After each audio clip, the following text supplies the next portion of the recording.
আসসালামু আলাইকুম। মাইক্রোসফট ওয়ার্ডের নতুন ভিডিওতে স্বাগতম। আমরা যারা প্রতিনিয়ত মাইক্রোসফট ওয়ার্ডে কাজ করে থাকি, আমাদেরকে অবশ্যই টেবিল নিয়ে কাজ করতে হয়। আজকের এই ভিডিওতে আমরা মাইক্রোসফট ওয়ার্ডে 4টি সিস্টেমে টেবিল ইনসার্ট করা শিখব। 4টি সিস্টেমের মধ্যে ম্যানুয়াল এবং শর্টকাট উভয় প্রকার সিস্টেমই থাকবে, তাই ভিডিওটি স্কিপ না করে সম্পূর্ণ ভিডিওটি দেখবেন। 1 নাম্বার সিস্টেমে আমরা দেখব কিভাবে ম্যানুয়ালি মাইক্রোসফট ওয়ার্ডে টেবিল ইনসার্ট করা যায়। এজন্য আমরা উপর থেকে রিবন বারে হোম এর পাশে ইনসার্ট এখানে ক্লিক করে দেব, ঠিক তার নিচে টেবিলে ক্লিক করে দেব। এখান থেকে আমরা আমাদের টেবিলে যতটি রো এবং কলাম লাগবে তা সিলেক্ট করে মাউসের লেফট বাটন প্রেস করে দেব। তাহলে আমাদের সামনে টেবিলটি ইনসার্ট হয়ে যাবে। এখন এই টেবিলে আমরা যা খুশি তাই লিখতে পারবো, এমনকি প্রয়োজনে টেবিলে রো আরো বাড়ানো যাবে। যদি আমি ট্যাব প্রেস করে ধরে রাখি তাহলে রো আরো বেড়ে যাবে। 2 নাম্বার সিস্টেমে আমরা দেখব কিভাবে 1 নাম্বার সিস্টেমে যে টেবিল ইনসার্ট করেছি তা শর্টকাটে করা যায়। এজন্য আমরা কিবোর্ড থেকে অল্টার বাটন প্রেস করে ধরে রেখে কিবোর্ড থেকে এনটিআই প্রেস করব। তাহলে আমাদের সামনে ইনসার্ট টেবিলের বক্স চলে আসবে। এখান থেকে আপনার নাম্বার অফ কলামস অর্থাৎ যতটি কলাম লাগবে এবং নাম্বার অফ রোজ যতটি রো লাগবে তা সিলেক্ট করে দেবেন। যেমন এখানে নাম্বার অফ কলামস, এখানে আমার 4টি কলাম দরকার এবং রো ধরে নিলাম 3টি দরকার।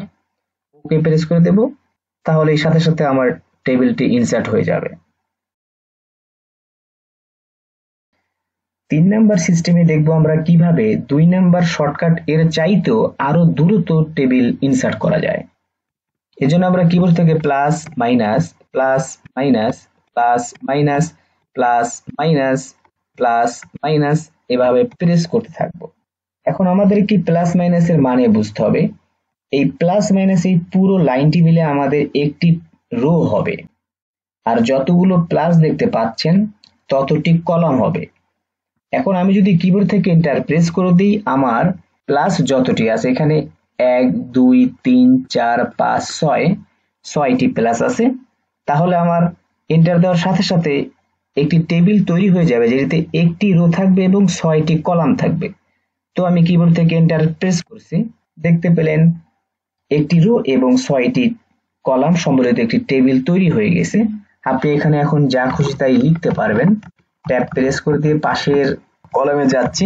আপনার যদি আবারও রো প্রয়োজন পড়ে সবার শেষে গিয়ে ট্যাব প্রেস করে দেবেন। আর যদি ট্যাব বাটনটা প্রেস করে কিছুক্ষণ ধরে রাখেন তাহলে অনেকগুলো রো চলে আসবে।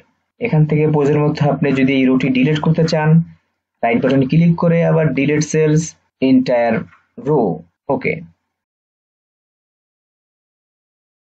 এখন আমরা দেখব 4 নাম্বার পদ্ধতি, কিভাবে মাইক্রোসফট ওয়ার্ডে খুব সহজেই টেবিল ইনসার্ট করা যায়।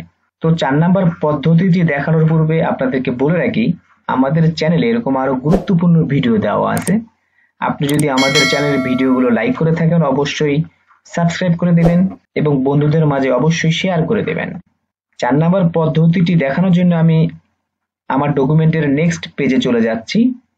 এখানে আমি কতগুলো টেক্সট টাইপ করে রেখেছি, যেমন সিরিয়াল নাম্বার, তার নিচে 1 2 3 আছে, নেম ইব্রাহিম খলিল আছে, রোল নাম্বার আছে, পাসিং ইয়ার আছে। অর্থাৎ এখানে একটি টেবিলের ডাটা আমি টাইপ করে রেখেছি, কিন্তু আমার কাছে টেবিল নেই, যে টেবিলে আমার 4টি রো এবং 4টি কলাম হবে।